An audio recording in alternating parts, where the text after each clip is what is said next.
Brainstorming is a lot of fun, right?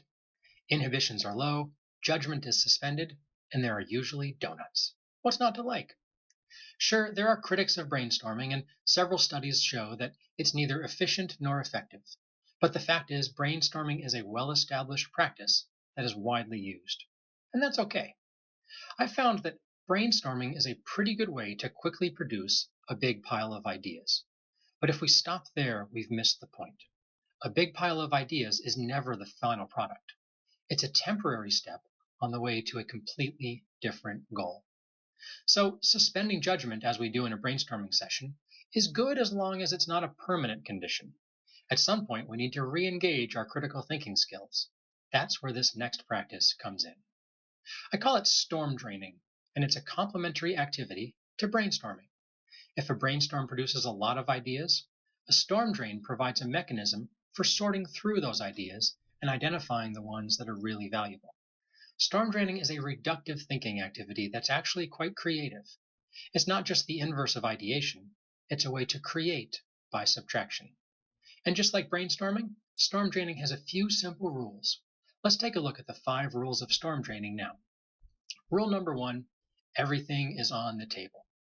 We can't have any sacred cows or any must-keep ideas.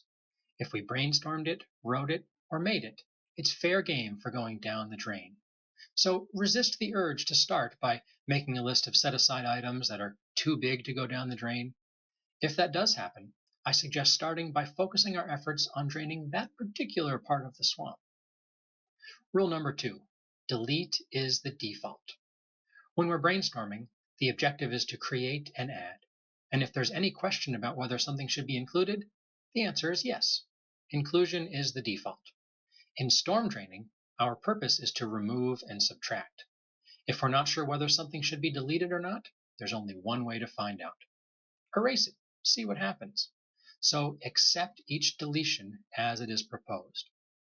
Rule number 3, build on other people's deletions. When someone suggests removing something, that suggestion might point to something else that can also be removed. For example, if someone suggests building an airplane without a pilot, then it probably also does not need an ejection seat, an oxygen system, or a bubble canopy. The key is to reduce the quantities of ideas and hone in on the essentials.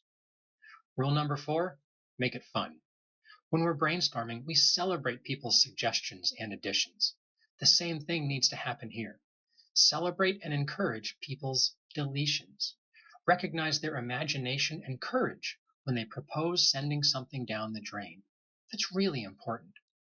One of the things storm draining aims to do is to modify the mental programming we've all received through the years of brainstorming, when the combination of fun and donuts have inadvertently trained our brains to associate additive activities, like brainstorming, with physical and psychological rewards.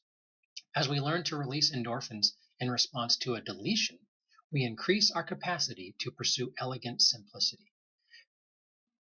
In other situations, it makes us less likely to continue adding things just because it feels good to do so, because subtracting things also feels good. This allows us to focus more on making the thing better. Finally, rule number 5, when you delete something, really delete it. Don't set it aside and save it for posterity. Don't take a photo to preserve the moment. For goodness sake, don't keep track changes on and continue to stare at all those red, lined out words. Erase it. Drain it. Disencumber yourself from it. Make it go away, then revel in your freedom from the thing. And don't worry, nobody forgets a truly good idea. If the thing is valuable, it'll pop up again, I promise. Or you wouldn't have deleted it in the first place, right? At this point, you might be wondering what happens if we do this storm draining thing and end up draining everything away. What if there's nothing left? Well, that outcome is nothing to worry about for 2 reasons. First, it doesn't happen as often as you might think. The good and valuable ideas have a tendency to stick around. Second, when it does happen, that tells us something important about the material we were working with in the first place, doesn't it?